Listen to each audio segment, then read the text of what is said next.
corretiva, preventiva e preditiva. Corretiva. Quebrou, você vai lá e arruma, entendeu? Motor. Foi o que eu falei para vocês. Motor foi, queimou, quebrou o rolamento, certo? Aí você vai lá, a máquina parou, você vai e resolve, ok? Preventiva. Você imagina que no sábado, no domingo, que o pessoal não gosta de trabalhar, e aí verifica os motores lá na oficina lá, né? Certo? Parte de rolamento, parte de funcionamento, bobinamento, tudo mais. Os equipamentos como cilindro, né? Certo? Mordente, sensor. E aí faz todos os testes, deixa tudo preparado para quando o pessoal da corretiva precisar ir lá realizar essa manutenção. Além disso, também na preventiva, no sábado ou no domingo, o que a gente fazia? Imagina que você abre o quadro geral de distribuição geral lá, certo? Tudo desligado, certo? Tudo desligado. Aí você pega o pincel, o pano, vai fazer uma limpeza do quadro primeiro, faz a limpeza, depois pega o chave fenda, chave Phillips, tal, e aí reaperta todos os parafusos, porque com o tempo dá mau contato, né? Reaperta todos os parafusos, aí tem um spray que a gente chama limpa contato. Esse spray, você imagina que ele é extremamente volátil. Na hora que você apertou lá, passa lá e já some, certo? Ele limpa, né? Limpa o contato, deixa tudo certinho. Então a gente usa esse spray, que aí no mais também usa o soprador, certo? Só que aí dependendo do lugar o ar, principalmente fábrica, pessoal, certo? O ar tem que sair sem líquido, certo? O líquido, né? Que é aquele orvalho, ele pega e danifica cilindro e válvula, certo? Só que tem lugar aí, tem lugar aí que você vai ligar o ar, sai água assim, você lavar. Vai lavar, não. Mas aí já aconteceu. Eu peguei, fui ligar o ar e saiu água. Eu falei, mas isso aqui é torneira? Isso aqui é... Aí, aí eu falei, mas vocês querem que eu lave aqui o quadro aqui? Aí eu falei, não, esse aí tá ruim, ela. Tem que esperar um pouco aí que vai sair ar comprimido. Eu falei assim, vai tá saindo água. Aí, o que acontece? Tem lugar que é assim, porque fica muito tempo parado, aí enche de água, né? E aí, né? Mas aí o que acontece, pessoal? A gente pega o pano, pincel, tal, limpa os contatos, pega o limpa contato, aperta, tal, beleza, tal. É isso aí, prevê. Aí o negócio é o seguinte, você imagina que você trabalha durante a semana na fábrica, e aí sexta-feira é o dia. Sexta-feira pega e aparece. Meu nome, como é a ordem alfabética, direto eu tava lá chuchado lá, né? Aí pegava assim, não, o primeiro da lista, Alain Ferreira. Aí direto, aí você trabalha sábado ou trabalha domingo. Só que aí a vantagem você ganha na fábrica, tem fábrica que paga hora extra e tem fábrica que não é hora extra. Aí você tira lá, junta lá o período de horas lá, né? Certo? Aí depois você tira a folga. Essa folga também quase que você não tira. Mas aí lá na fábrica era bom que pagava hora extra, certo? E aí é o seguinte, pessoal, detalhe funciona assim. Então, agora vamos levar para o seu dia a dia. Você tá com o celular caiu, puf, olha o efeito sonoro, puf, caiu, quebrou a tela. Quebrou a tela, o que acontece? Manutenção corretiva. O que você faz? Você não pode ficar sem celular, porque o celular é sua vida, tal, não sei o quê, não sei o quê. Aí o que você faz? Você pega o celular, vai lá numa loja e realiza a manutenção, ok? Certo? Aí você troca, por exemplo, a tela do seu celular, beleza? Manutenção preventiva. Preventivo, você vai viajar. O que você faz? Você pega o seu carro, leva o carro para fazer alinhamento, balanceamento, troca o óleo, filtro de óleo, certo? Verifica a calibragem dos pneus. Se você está de moto, tem que verificar o freio, tem que verificar a calibragem dos pneus, tem que verificar a lanterna e tudo mais. Certo? E a manutenção preditiva, que é o que tinha lá na fábrica também. Então, você imagina que a gente tem vários motores, redutor, máquinas, equipamentos. E aí, o que a gente fazia? Depois do almoço, pegava uma prancheta, pegava lá sensor de temperatura e saía medindo as temperaturas dos equipamentos. Não podia passar de 150 graus. Se passar de 150 graus, é porque o equipamento estava dando problema. Aí você anota na prancheta e depois o pessoal da manutenção pega lá, o pessoal da qualidade também.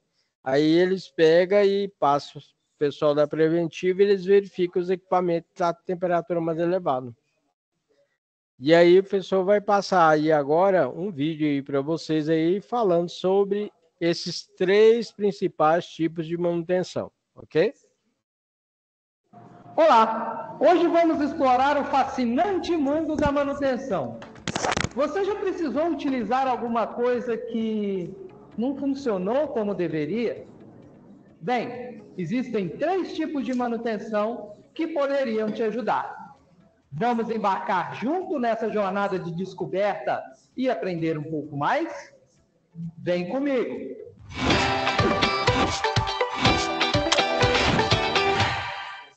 Sou Roberto Moss, embaixador do Senai Play na área da mecânica e usinagem. E estou aqui para guiá-lo nessa jornada pelo universo da manutenção.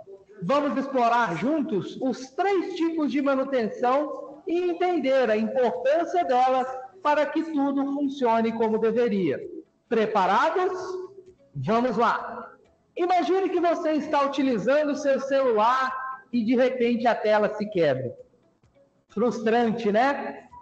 Nesse caso, você precisaria recorrer à manutenção corretiva, pois ela acontece depois que um defeito já aconteceu e precisa ser reparado. Numa situação dessas, você vai pegar seu aparelho, levar até uma assistência técnica e lá os profissionais vão fazer a troca da tela. A manutenção corretiva é isso. Consertar algo que já está danificado. Esse tipo de manutenção é mais utilizado quando falhas inesperadas acontecem.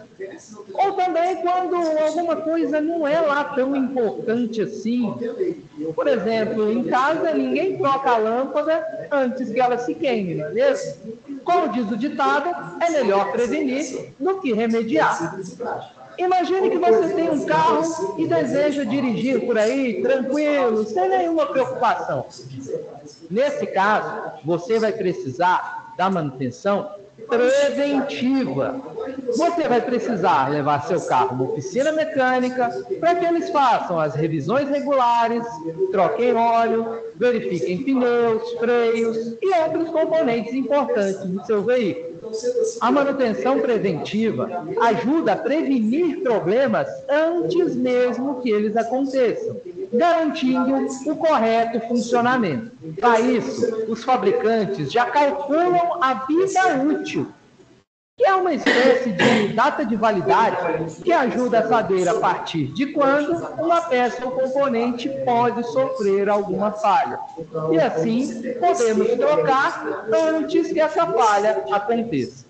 A vida útil é baseada em períodos, e os mais comuns são o tempo, podem ser dias, meses, anos, pode ser também baseado em horas de uso, número de peças produzidas, ciclos de funcionamento, entendeu a ideia, né? Agora vamos pensar um pouco na sua saúde. Imagina que você utiliza um daqueles relógios inteligentes para monitorar os batimentos do seu coração. Com base nos dados coletados, o relógio consegue identificar um padrão. E caso encontre algo fora do normal, vai te avisar para que você consiga cuidar da sua saúde antes que algo grave aconteça. Isso é manutenção preditiva, antecipando possíveis problemas antes que se tornem mais sérios. Isso também é muito utilizado na indústria. Com o auxílio da tecnologia, é possível monitorar os dados dos equipamentos mais importantes para garantir que tudo funcione conforme os padrões de qualidade. E assim, exploramos os 3 principais tipos de manutenção. A corretiva, que é quando algo já está danificado e precisa ser reparado. A preventiva, que evita problemas futuros. E a preditiva, que nos permite antecipar possíveis falhas antes que se tornem problemas sérios. Gostou dessa jornada pelo universo da manutenção? Então aqui, professor Alain passou uma parte da manutenção aí. Nós temos aí, então, manutenção tanto corretiva, preventiva, preditiva e engenharia da manutenção, que trabalha com todas essas manutenções, certo? Então, a gestão da manutenção é uma disciplina que visa planejar, organizar e controlar todas as atividades relacionadas à manutenção em máquinas e equipamentos industriais.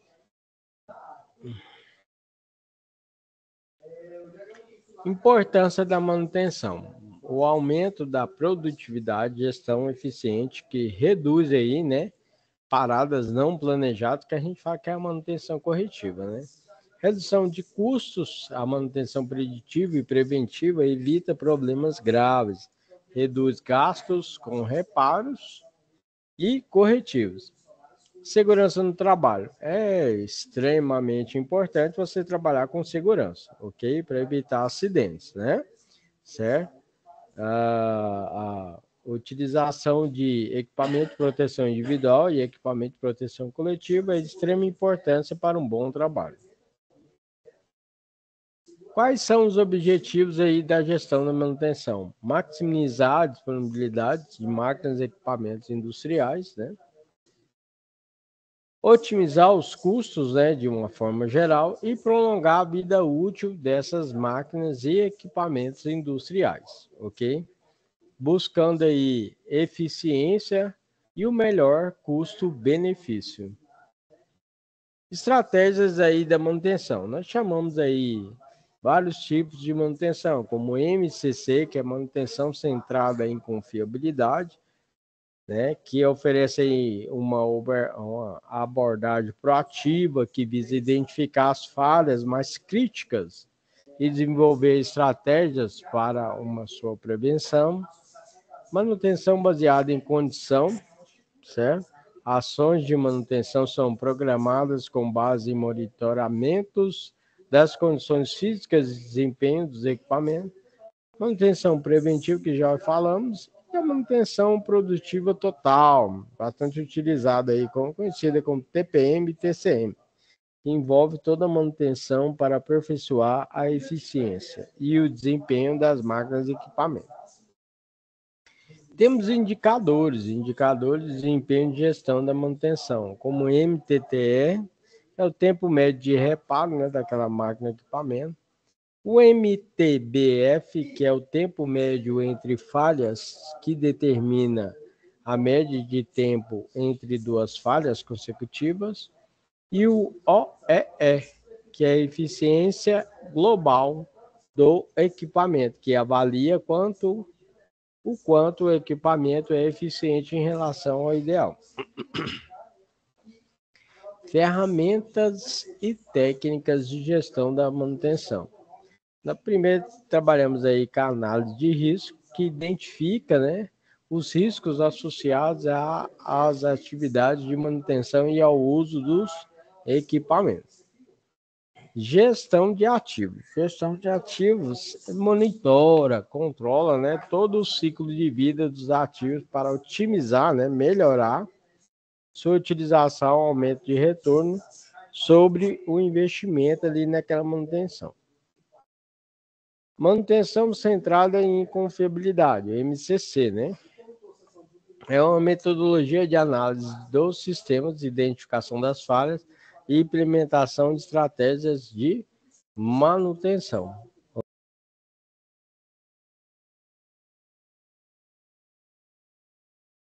Olá, meus queridos, sejam todos bem-vindos a mais uma aula do professor Alain. Hoje eu vou estar passando para vocês aí sistema de partida direta de motor trifásico. Motor trifásico também é conhecido como MIT, motor de indução trifásico. Vamos lá, galera, legal. Então aqui o professor Alain está mostrando para vocês aí, ó, já um motor com inovação e tecnologia, que é um motor trifásico de alto rendimento, com proteção IP55. Esse motor aí, pessoal, então eu vou falar algumas partes desse motor para vocês aí, ó. Nós temos aí, ó, a parte aí de maior volume de chapas, né, magnéticas, com baixas perdas e reduz a corrente magnetizante e incrementa aí o rendimento. Nós temos o rotor, né? Que tá vendo essa parte aí interna aí? Essa parte que ó, o professor Alan mostrando aqui para vocês é o rotor tratado termicamente. Aí, qual é a vantagem? Reduz perdas suplementares. Aí nós temos aqui, ó, ranhuras, né?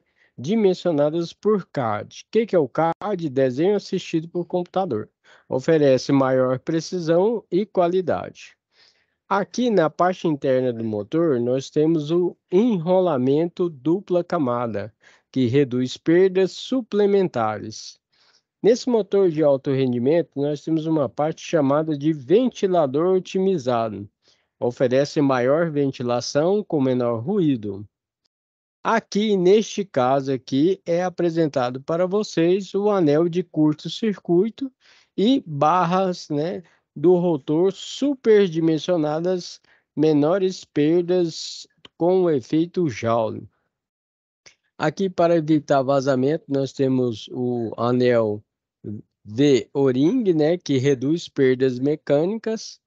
Aqui, neste caso aqui, nós temos maior quantidade de cobre, que reduz perdas também por efeito Joule, que é o aquecimento. Aqui nós temos o entreferro menor, que melhora o fator de potência e reduz a corrente invasiva. Então, galera, legal. Esse aqui é o motor trifásico de alto rendimento com proteção IP55. É um motor com inovação e tecnologia aqui, que você tem a possibilidade do rendimento maior. Aqui neste caso aqui, você está vendo, nós temos os rolamentos dianteiro e traseiro, ok? Certo? E dando continuidade, nós temos aí, o professor Alan também demonstra a ligação desses motores para vocês, porque tem vários profissionais aí que às vezes ficam com dúvidas, né? Então nós temos um motor trifásico de 6 pontos. No motor trifásico de 6 pontos, galera, legal, nós temos aqui a ligação do 1 com 6, 2 com 4, 3 com 5, e você vai levar aqui a alimentação nas fases R e ST, conhecido também com as fases A, B, C, ok? Certo? E aqui, esse motor também, ele foi fabricado para ser ligado, por exemplo, no estado de Goiás, que é 380 volts, e no estado de São Paulo, que é 220 volts trifásico. No estado de Goiás, você vai fazer uma ligação estrela. Neste caso aqui, ó, na demonstração, você vai notar aqui no motor de 6 pontos que eu vou ligar o 4 com 5 com 6 e emendar e levar as pontas 1, 2, 3 nas fases R e ST. Fases A, B, C. Então, essa aqui é a ligação estrela, que seria ligado no estado de Goiás, e essa aqui é a ligação triângulo, que é ligado no estado de São Paulo. Dando continuidade, o professor Alan agora pegou a placa do motor mesmo. Então, essa ligação também nós temos com letras. Para você não se confundir, nós temos as letras U, V, W, certo? Aí você coloca a numeração 1, 2, 3, 4, 5, 6 e assim sucessivamente, depende do fabricante. Neste caso aqui, nós temos aqui na ligação triângulo, para você ligar esse motor no estado de São Paulo, que você vai pegar a ponta 1, U1 com W2 e emendar. V1 com U2 e emendar. W1 com V2 e emendar. E levar nas fases RST, ou ABC, ou L1, L2 e L3. Ok? Agora, quando você for ligar esse mesmo motor de 6 pontas com identificação de letras no estado de Goiás, você vai alimentar L1 no 11, L2 no B1 e W1 no L3, ou seja, RST. E emendar as pontas W2, U2 e V2. Ok? Emenda, faz lá, passa a fita isolante e liga nas fases RST, U1, V1, W1. Ok? Então aqui é na própria placa do motor, identificação por letras. Qualquer dúvida pode estar entrando em contato com o professor Alan, que ele responde as questões para vocês, ok? Dando continuidade aí, nós temos um motor de 6 pontas, mas nós temos também um motor especial chamado de 12 pontas, ou 12 terminais, ok? Esse motor aí, ele tem a possibilidade de ligar em 220 volts, 380 volts, 440 volts, 760 volts. Neste caso, para ligar esse motor em São Paulo, nós temos aí a ligação duplo triângulo. Então aqui ele é bem fácil de fazer, ok? Temos a ligação no estado de Goiás e a ligação aqui que nós trabalhamos de estrela triângulo. Esse é o motor de 12 terminais. Neste caso aqui, o professor Alan mostra agora na placa de identificação do próprio motor. Nesta placa de identificação, você pode notar que nós temos aqui a ligação para 220 volts, duplo triângulo, para 380 volts, certo? Duplo estrela, 440 volts, que nós chamamos de estrela série, e 380 volts, ou 760 volts, que seria aí a estrela, né, série também, ok? Neste caso aqui, nós temos um sistema de partida direta. Aí o professor Alan colocou aqui os próprios equipamentos. No sistema de ligação aí, nós temos comando, que tem uma corrente mais baixa, e temos circuito de força ou de potência, que é a corrente mais elevada, ok? Neste caso, eu coloquei o próprio painel aqui, como se você estivesse fazendo a ligação mesmo, ok? Então, meu exemplo é meio que real. Então, aqui, ó, você pega esse painel aqui, ó, que a gente compra, certo? Aí aqui você vai colocar o disjuntor trifásico, disjuntor monofásico, contator tripolar, relé térmico. E aqui são os bornes de conexão que a gente utiliza. Geralmente é borne tipo SAC, ok? Então, neste caso aqui, ó, tá chegando nas fases R e ST, ou L1, L2, L3. Você jampeia da fase R com o disjuntor monofásico, que é para o comando. Vai pegar as fases R e ST, levar para o contator. Aqui embaixo você já conecta o relé térmico, e do relé térmico vai para os bornes, tipo SAC. E aqui eu coloquei uma tubulação, tá vendo? Da tubulação vai para o motor trifásico, seria sua bomba, por exemplo, né? Certo? Neste caso aqui, ó, você tem aqui o disjuntor, contator tripolar, relé térmico e o motor trifásico, ok?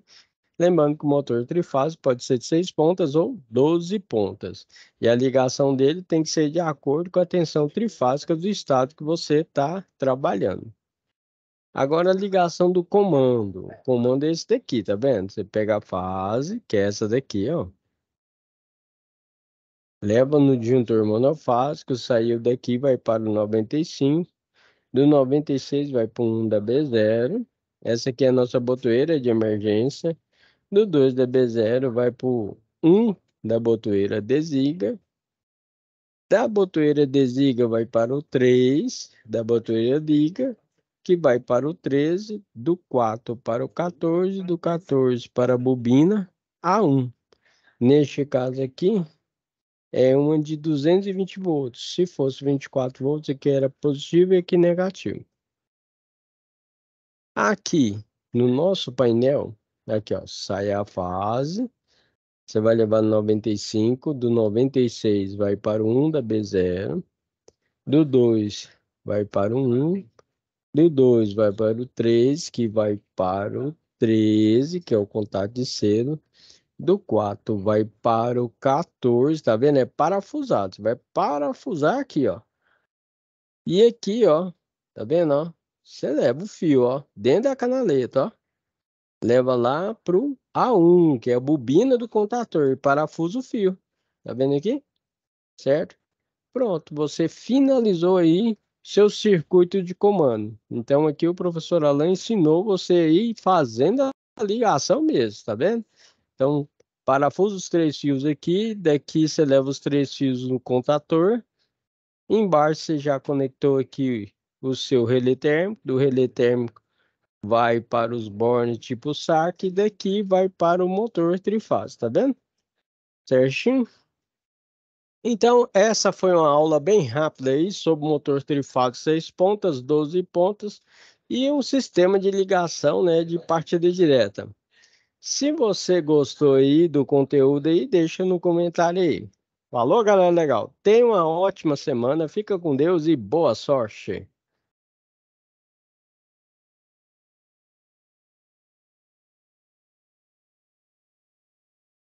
Chama o telefone aquele de cabo, ok? Não sem fio. Mas é aquele de cabo quando está chovendo e está com muito raio, porque às vezes cai um raio e atinge até a rede telefônica, ok? Se você atender, pode dar um problema de levar um choque elétrico.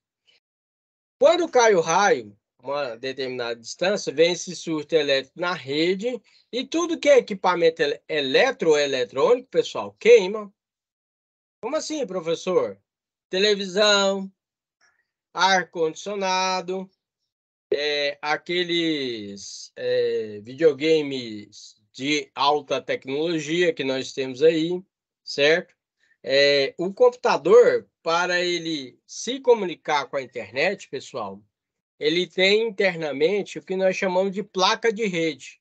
Então, você imagina que você conecta um cabo ali na placa de rede e desse cabo vai para o nosso hub que está interligado com a internet e está interligado com o mundo, né? Qual que é o detalhe? Quando tem esse surto elétrico, queima tudo que é placa de rede dos computadores, ok? Para evitar isso, então, nós utilizamos o DPS, ok? Então, tem o seguinte, ó. Aqui a ligação dele é simples. Você vai chegar o fio terra, fio fase e neutro aqui em cima, ó. Fase aqui.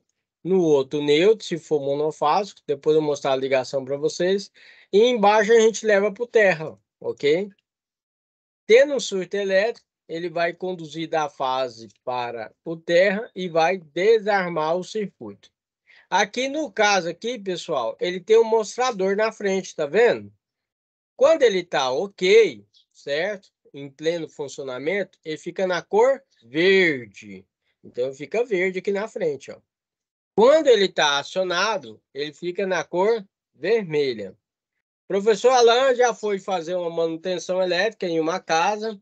Imagina, à noite, tinha já passado um temporal com raio e tudo mais, e final de novela. Aí o professor Alan chegou lá, o povo tudo desesperado para assistir a novela e sem energia. Só que um detalhe, tinha energia no padrão, né? Lá de fora a gente tem um padrão, né? Monofásico, bifásico e trifásico. Então tinha energia no padrão, mas dentro da casa não tinha energia. Aí eu fui lá dentro e verifiquei que o DPS estava desarmado, ou seja, ele fica vermelho.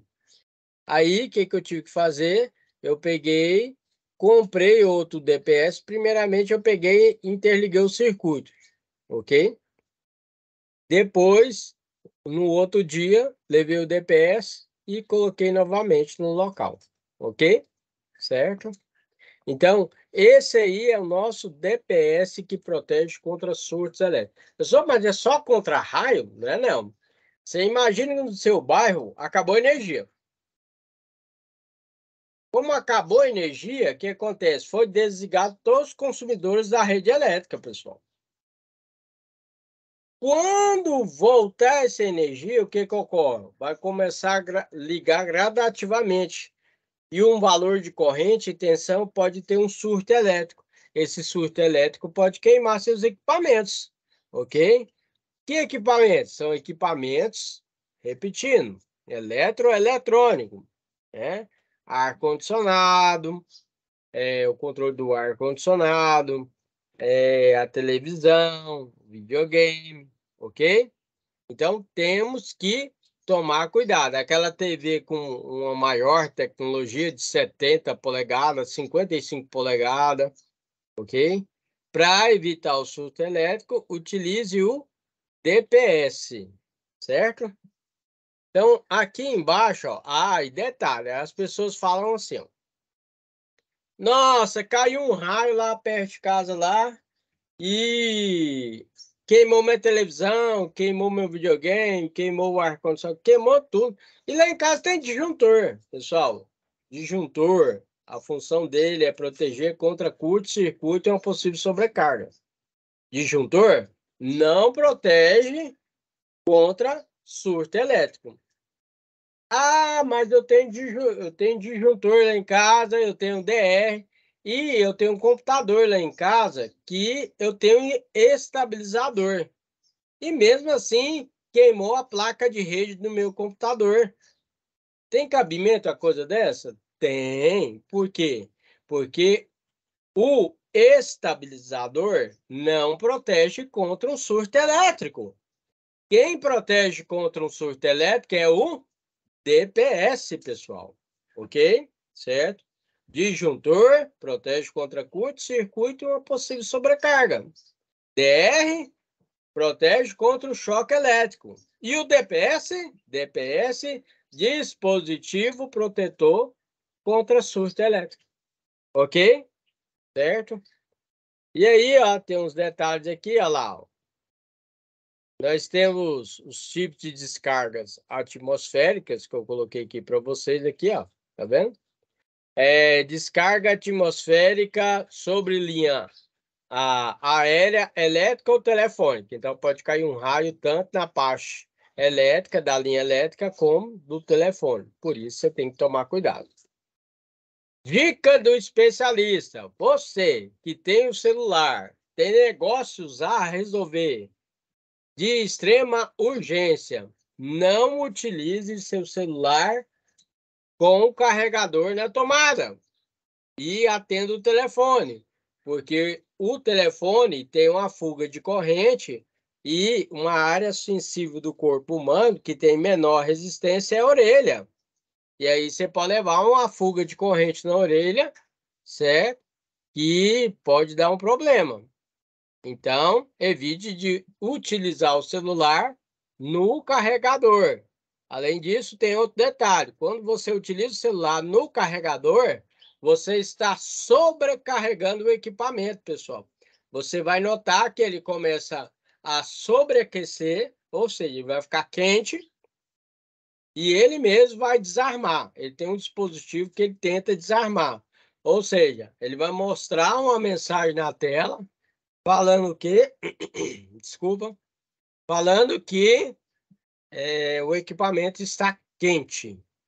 Então, descarga atmosférica sobre a linha elétrica ou telefônica, descarga próxima à edificação e árvores sobre tensão por irradiação eletromagnética e descarga próxima à edificação, que nós chamamos aí a tensão de passo, ok? Todas essas são as formas de descargas elétricas. Quais são os motivos dos surtos elétricos? Foi o que eu falei para vocês. Normalmente são causados por descargas atmosféricas, né? pelas interrupções operacionais e chaveamento de liga e desliga de equipamento de alta potência, por exemplo, elevador. Fica ligando, desligando, ligando, desligando, ligando, desligando. São vários os fatores que interferem, por exemplo, as partidas de motores de grande porte ou anomalias nas instalações elétricas. Então, aqui, ó, tem alguns significados aí do DPS, né? Dando como exemplo aí para vocês aí, ó. Por exemplo, nós temos aí MG, é a marca, tá? No caso ali é Mar Giros, né?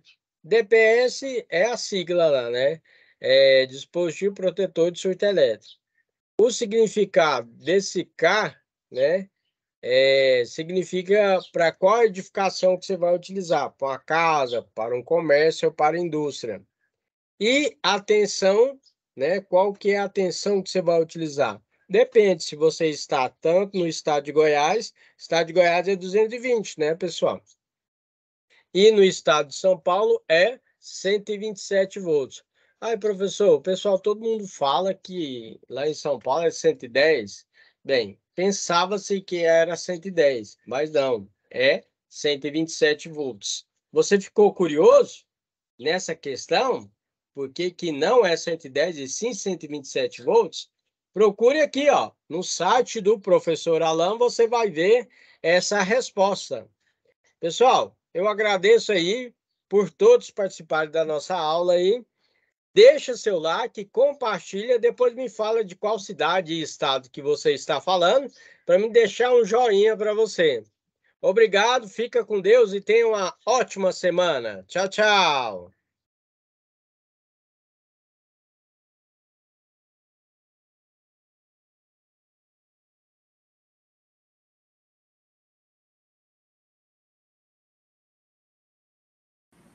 Pessoal, todos sejam bem-vindos aí, ó. Hoje, na nossa série de eletricidade, vamos estar falando sobre o contator tripolar. Tá vendo aqui? Esse aqui é o contator tripolar, ok? Bastante utilizado na indústria para fazer o acionamento de máquinas elétricas industriais. No caso, do motor elétrico trifásico. Vamos falar sobre esse contator. Então, o contator, pessoal, ó, mostrando aqui com detalhes para vocês aqui, ó, certo? O contator tripolar, ele funciona da seguinte forma. Nós temos aqui uma bobina que é identificada por A1 e A2, certo?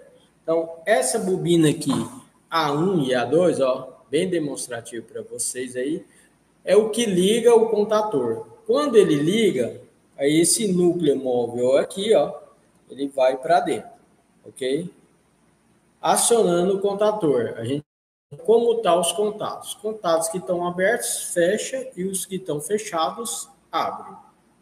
O contator, através dessa bobina aqui, ele é ligado. Então, por exemplo, esse contator aqui, ele é de 220 volts. Então, no caso, a gente chega o condutor fase aqui e o neutro aqui, tendo 220 volts, vai energizar a bobina, atraindo o núcleo móvel que tem dentro dele em direção ao núcleo fixo, ligando o contator.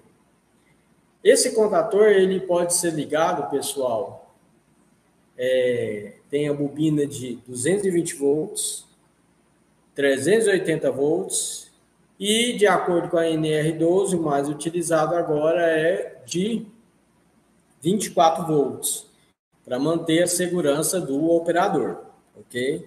Então, várias fábricas, várias indústrias estão utilizando o contator com a bobina de 24 volts. No caso, a gente chega o positivo aqui e o negativo aqui, no caso do contator de 24 volts, ok? O contator tripolar, que é esse caso aqui, esse pelotão aqui, o pessoal também chama de contatora, mas esse contator tripolar, ele tem contatos principais, identificados por 135, na entrada, que é a parte de cima, e contatos aqui da parte de baixo, que é 246, tá vendo? 246. Entrada 135, saída 246. E também ele é identificado como L1, L2, L3, T1, T2, T3. Esses são contatos principais. Então, teoricamente, aqui vai chegar as 3 fases, RST, ou ABC, e vai sair RST para o motor, ok? Aqui, nesses contatos principais, é na onde passa o maior valor de corrente. Então, na indústria, esse aqui é um contator de até uns 32 amperes. Mas na indústria a gente trabalha, tem máquinas elétricas que trabalham até com 250 amperes. Então, é um contator bem maior. Mas a funcionalidade dele é a mesma, ok? Esses contatos principais é o que vai ligar e desligar o motor. Só que quando você liga de uma sinalização LED, que requer uma corrente mais baixa, mas tem que ter esses contatos. Esses contatos, que são esses aqui, ó, são os contatos auxiliares. Aí é para fazer acionamento de uma bobina, de uma sinalização ou de uma sirene, ok? Uma sinalização sonora. Na parte superior, a gente tem os números ímpares, ok? Certo? E na parte de baixo a gente tem os números pares. Então, por exemplo, aqui, ó, 13 e 14 é aberto, 21 e 22 é fechado, e o 31 e 32 é fechado. Aí, o que ocorre, pessoal? O que interessa aqui? Quando você tá aqui, ó, tiver terminação 3 e 4, ele é aberto. Quando tiver terminação 1 e 2, é fechado. Tá vendo? 31 e 32, fechado. 43, 44, 3 e 4, aberto. Geralmente a gente fala que o contato aberto é um contato normalmente aberto, com a sigla normalmente fechado. Finalizando aqui para vocês as informações sobre o contator, também na parte do inglês a gente fala que é NO, que é open, que é aberto, e NC, que é close, que é fechado. Então, apresentei para vocês o contator tripolar. Esse que é o nosso relé térmico ou relé de sobrecarga, né? Protege em cargas contra, né, que no caso é o motor elétrico, o aquecimento indevido causado por sobrecargas ou falta de fase. Quando temos uma sobrecarga ou falta de fase aí no circuito, ocorre um aumento da corrente do motor. Essa elevação de corrente causa o acionamento do mecanismo de disparo, que atuará sobre os contatos auxiliares 95 e 96, que é o normalmente fechado, e o 97 e 98, que é o normalmente aberto, ok? Certo? O relé térmico que tem essas lâminas aqui, ó, certo? Que nós chamamos de lâminas bimetálicas, são colocadas abaixo do contator. Se você verificar aqui, ó, nós temos o contato 95, 96 e 97, 98. Neste caso aqui, 95, 96, 97 e 98. Ok? Esse, então, é o nosso relé térmico.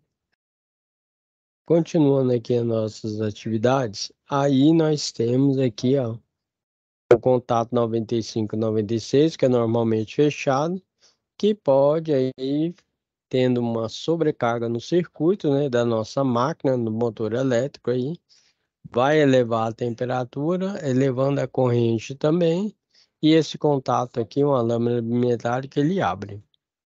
Temos logo abaixo aqui uma botoeira B0, que é uma botoeira vermelha, conhecida também como ES0, e uma botoeira B1, certo? Que é uma botoeira verde, conhecida aí como botoeira Liga. Então, falando sobre essas duas botoeiras. Então, vou vir aqui demonstrar para vocês, ó. Botoeiras. Então, nós temos botoeira de comando industrial, tá vendo aí? Então, nós temos botoeira aqui, ó, vermelho para desligar e verde para ligar. Temos botoeira NA, que é normalmente aberta, NA com retorno, né? Certo? Por mola. Botoeira NF, que é a desliga, cor vermelha. e botoeira NF com retorno por mol. Aqui neste caso, utilizamos também o vermelho, né? Uma botoeira cogumelo que ela é utilizada para desligar em emergência. O que seria isso? Quando ocorre qualquer emergência no circuito, vamos fazer o acionamento da botoeira, certo? Para evitar aí um acidente, ok? Certo? Sendo ele elétrico ou mecânico. Então, nós temos botoeira para ligar, botoeira para desligar e botoeira de emergência, tá vendo? Temos aqui chaves rotativas, que ela gira tanto para a direita como para a esquerda. Temos elas em 3 posições, posição 1, posição 2, posição 0. E temos botoeiras também com chave. Aqui neste caso são as botoeiras, né, mais específicas com valor mais elevado, porque elas são botoeiras tanto para fazer o acionamento e ligar também o LED aqui, ok? Certo? E aí, aqui embaixo, temos os nossos significados das nossas botoeiras. Quando você vê o vermelho, parar, desligar. Emergência, lembra que eu falei? Verde ou preto, partir, ligar, pulsar. Mais conhecido como o verde, ok? Amarelo é uma intervenção, ok? Nós falamos que é um retrocesso ou interromper condições anormais. O azul e o branco pode ser qualquer função, exceto as determinadas acima. Então, essas são as nossas botoeiras, tá vendo? Nós temos botoeira para ligar na cor verde e botoeira para desligar na cor vermelha. E essa vermelha também contempla aí a botoeira, né? Tipo cogumelo, conhecida como botoeira de emergência. Dando continuidade aí, nós temos aqui, ó,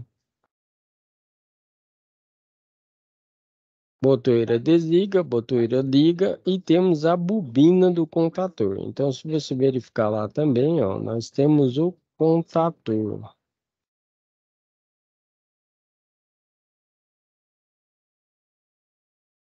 Eu acho que ele está aqui para cima.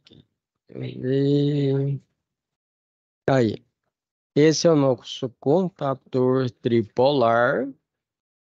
É um dispositivo eletromecânico que permite, né, a partir de um circuito de comando, efetuar um controle de cargas, um circuito de potência. Ele pode ligar também cargas resistivas, indutivas, que são motores elétricos, e capacitivas, que são os bancos de capacitores, por exemplo, né? Aí o contator tem 4 funções básicas: bobina do contator que vai aqui dentro, núcleo, né? E os contatos principais e auxiliares. Esses contatos principais é conhecido como 1, 3, 5, 2, 4, 6, conhecidos também como L1, L2, L3, T1, T2, T3, e contatos auxiliares. Quando ele tiver a terminação 3 e 4, é aberto. Nós falamos normalmente aberto. Quando eles têm aqui a definição com 1 e 2, ele é NF, que é normalmente fechado. Conhecido também como aberto NO, que é open, e NF, né, conhecido como NC, que é close, que é fechado. Voltando lá para a nossa atividade, estamos aqui, relé térmico, contato auxiliar aí fechado, nosso relé térmico. Botoeira desliga, botoeira liga, bobina do contator e temos o que nós chamamos de contato de selo. Esse contato 13 e 14 fica no contator. Aí significa o seguinte: quando aqui, ó, vou aumentar para fazer uma simulação. Quando você pressiona a botoeira, a corrente elétrica vem aqui, ó, passa por aqui e liga a bobina. Só que você retira o dedo do botão.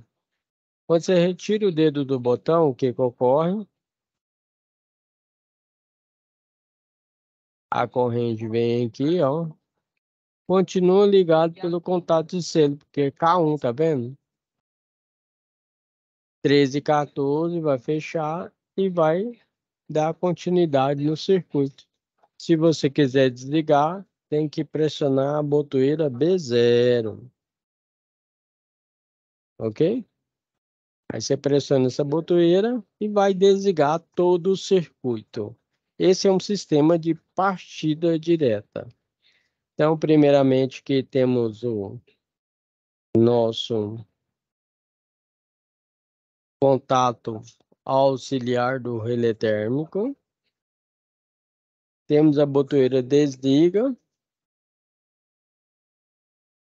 Temos a nossa botoeira liga. Temos aqui a bobina do contator. Temos o contato auxiliar, conhecido como retenção, ou contato para a esquerda. Para isso, tem que ter a inversão de fase. Vamos ver se está invertendo. Aqui eu colocou a fase A, B e C. K1 e K2. Então, aqui, ó, a fase vem aqui, A, B, C. Desligou esse contator, vai entrar esse. Aí vai ficar o A com C, tá vendo que está invertendo? O B com B e o C com o A. Pressionou S1, liga esse contator. S2, liga esse contator. Quando esse liga, esse não liga. Quando esse liga, esse não liga. Ou seja, o motor vai girar para a direita e para a esquerda. Pressionando B1 aqui, que é o S1, vai ligar o contator, fechar o contato de selo, abrir o contato de segurança, conhecido como intertravamento. Pressionou B0, parou o sentido horário. Pressionar S2, vai ligar, fechar o contato de selo e abrir o contato de segurança, conhecido como intertravamento. Na nossa lista de materiais, temos 2 contatores, um relé térmico, uma botoeira liga e desliga. Para preenchimento da análise de risco, que é a APR, nós temos etapa risco e controle, etapa montagem, teste, risco, ferimento no manuseio das ferramentas e materiais elétricos, né? Choque elétrico. E no controle nós temos EPI e EPC. EPI, equipamento de proteção individual, e EPC, equipamento de proteção coletiva. Ok? Então, repetindo aí, temos que fazer uma lista de material na nossa situação de aprendizagem 2. Essa é a primeira lista de material e preenchimento da APR, que é da partida direta com reversão. Tira a fotinha para você descrever ou enviar a foto para a professora Alain. Lembrando que eu aceito o material tanto em JPEG, DOC ou PDF. Esta é a situação de aprendizagem 2, com instalações elétricas industriais.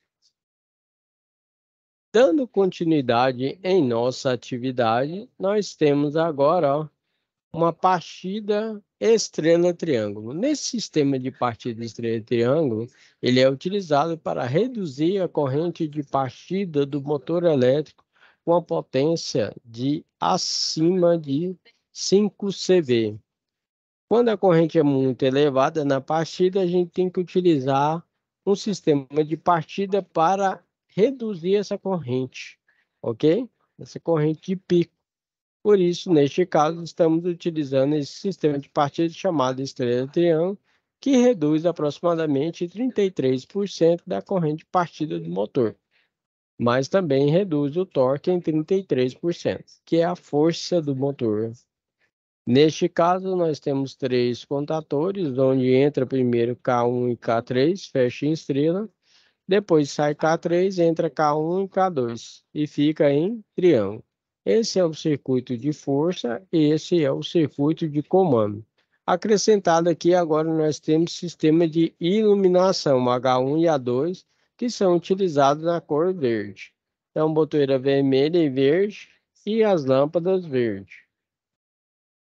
Neste caso aqui, nós temos o contador, 3 contadores. 1, 2, 3. Relé térmico, 1. Botão desliga e liga.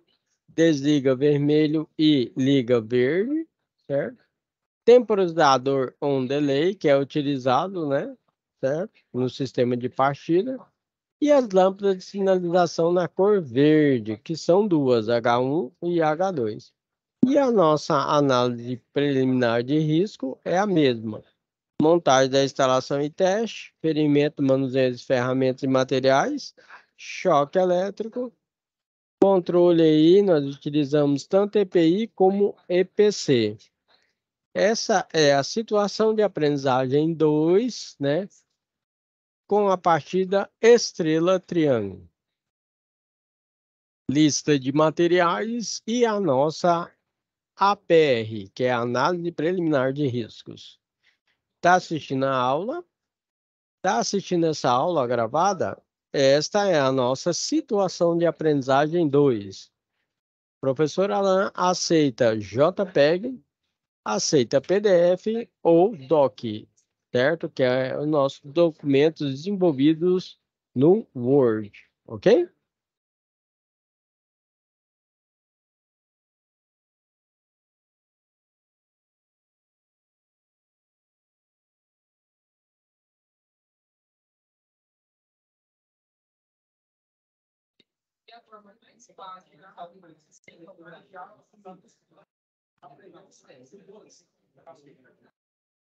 Temos aqui para zerar esses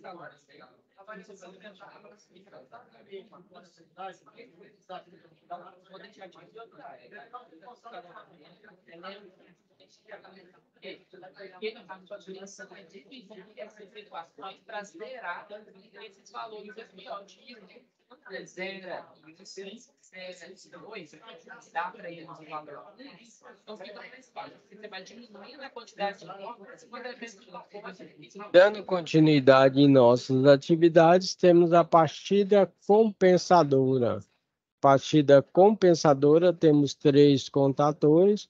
Agora também utiliza um autotransformador, certo? E o relé térmico e as lâmpadas. E o temporizador, né? Timer on delay. Botoeiras liga, desliga, né? Desliga, liga, lâmpadas, temporizador, autotransformador. Nesse sistema de partida também é para reduzir a corrente de partida, só que agora você pode partir o motor com carga, ok? Certinho? Indo para as nossas listas de materiais, nós temos aqui, ó, 3 contadores, relé térmico, botoeira desliga, tá vendo que eu coloquei no inglês, que é NC, que é close, botoeira liga, que é ONO, open, e aqui nós temos um timer on delay, o autotransformador e as lâmpadas, tá vendo? Na cor verde e, né, a quantidade, que são 2. E nós temos aqui a nossa APR, que é a análise preliminar de risco. Então, se você está assistindo a aula de hoje, esta aí é a solução da situação de aprendizagem 2. Pode tirar a fotinha, desenvolver as atividades aí e enviar para o professor Alain. Lembrando que nesta UC, nós temos aí instalações eletroindustriais com situação de aprendizagem 1 e situação de aprendizagem 2. Esta é a situação de aprendizagem 2, na ligação com autotransformador, ok?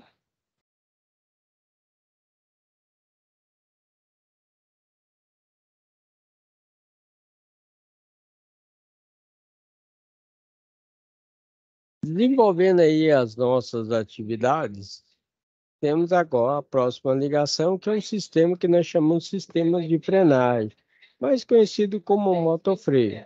Também utiliza aí, ó, 1, 2, 3 contadores, um relé térmico, só que agora tem um transformador e temos uma ponte retificadora. Nesses sistemas aí, não temos aqui a sinalização, tá vendo? Então, vai ter a botoeira liga, desliga, e no caso, nós temos os 3 contatores, ok? Nesse desenvolvimento aqui, o sistema de corrente alternada, quando você pressiona o botão para desligar, o motor fica em inércia, girando. Mas tem determinados maquinários que não pode ficar em inércia. Por exemplo, o mecânico que trabalha aí, né, com desenvolvimento aí, né, de um parafuso. Então, quando ele está desenvolvendo o parafuso, ele precisa determinar ali o posicionamento correto da peça. Então, quando ele desliga, tem que fazer esse sistema chamado de frenagem. Quando ele pressiona aqui o B0, vai desligar esse daqui, vai entrar o contator aqui, vai passar aqui, por exemplo, de 380 para 24 volts, ou de 220 para 24 volts, certo? Vai ligar essa ponte retificadora, mandar aqui positivo e negativo para o motor, que é corrente alternada, jogando corrente contínua no seu bobinamento, ele trava literalmente o eixo do motor. Só que hoje já temos aí uma tecnologia chamada de motofreio, onde todo esse sistema aqui vai dentro do motor e você faz apenas um sistema de partida direta aí, ok? Quando você pressiona o B0, você vai ter o quê? Uma frenagem. Então, o professor Alan aqui demonstrando para vocês aqui, ó.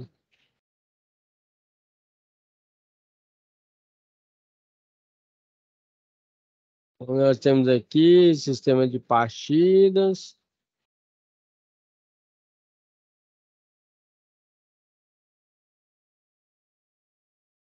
Esse aqui é o autotransformador. Esse é o nosso motofreio, tá vendo aqui, ó? O novo motofreio surge com novidades no sistema de frenagem na plataforma, que passa a contar com as mesmas características inovadoras que fazem aí parte da linha W22, né? Estrutura na carcaça que reduz a dispersão do ar, a melhoria da dissipação térmica. Então aqui ele tem um freio a sapata, tá vendo? A ponte retificadora que eu mostrei para vocês é aqui dentro, tá vendo? Certo? Então na hora que desliga aqui, o que que acontece? Essa ponte retificadora aqui, ela trava aqui a nossa sistema de freio, chamado de sapata. Você pensa que esse eixo ele fica parado literalmente. Ele só é liberado quando você alimenta aqui a ponte retificadora com 24 volts. Pessoal, e como é que é a ligação dele? Simples. Aqui você alimenta, por exemplo, no estado de Goiás com 220, a ponte retificadora, e aqui 380. Quando você libera aqui 24 volts, certo? Libera o eixo, joga 380, ele funciona. Quando você cortar a energia aqui, ele trava literalmente o eixo. Então, esse é o nosso motofreio, muito utilizado aí em sistema de embaladora, ok? Dando aí continuidade aí, né? E finalizando. Então, aqui é a nossa lista de materiais do sistema de motofreio, 3 contatores, um relé térmico, botoeira liga e desliga.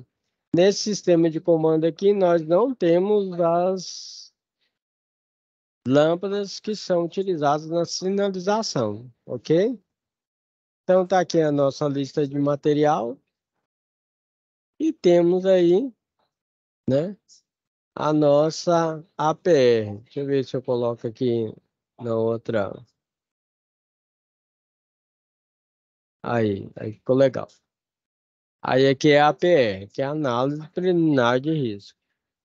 Etapa, risco e controle. Etapa, montagem da instalação em teste, risco.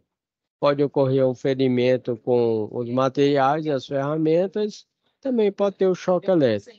E o controle, a gente indica que você utilize os equipamentos de proteção individual e os equipamentos de proteção coletiva. Trabalhe com segurança para evitar aí acidentes, ok? Né? E verifique todos os dias os seus EPIs e os EPCs, né? Qualquer dúvida aí, você pode estar perguntando o técnico de segurança da sua empresa, né? Se este EPI ou EPC está em perfeitas condições. Se você verificar que ele está com algum problema, providencie aí, né, a troca do seu EPI e o EPC. Beleza, galera? Legal, né? Temos que trabalhar seguindo aí as normas técnicas vigentes. Para baixa tensão, utilizamos a norma brasileira NBR 5410, que é para baixa tensão, e a NR10, que é o quê? É para você trabalhar de uma forma segura com instalação e manutenção elétrica. Ok? Certo? Então, essa aí foi a nossa situação de aprendizagem 2, onde você tem que desenvolver a lista de materiais da partida direta com reversão, desenvolver a lista de materiais do sistema estrela-triângulo,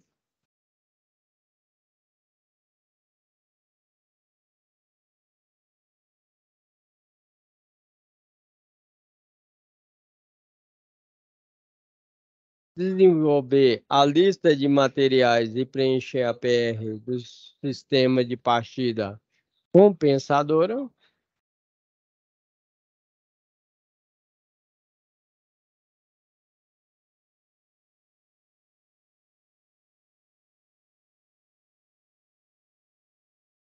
e desenvolver a lista de materiais do sistema motofreio.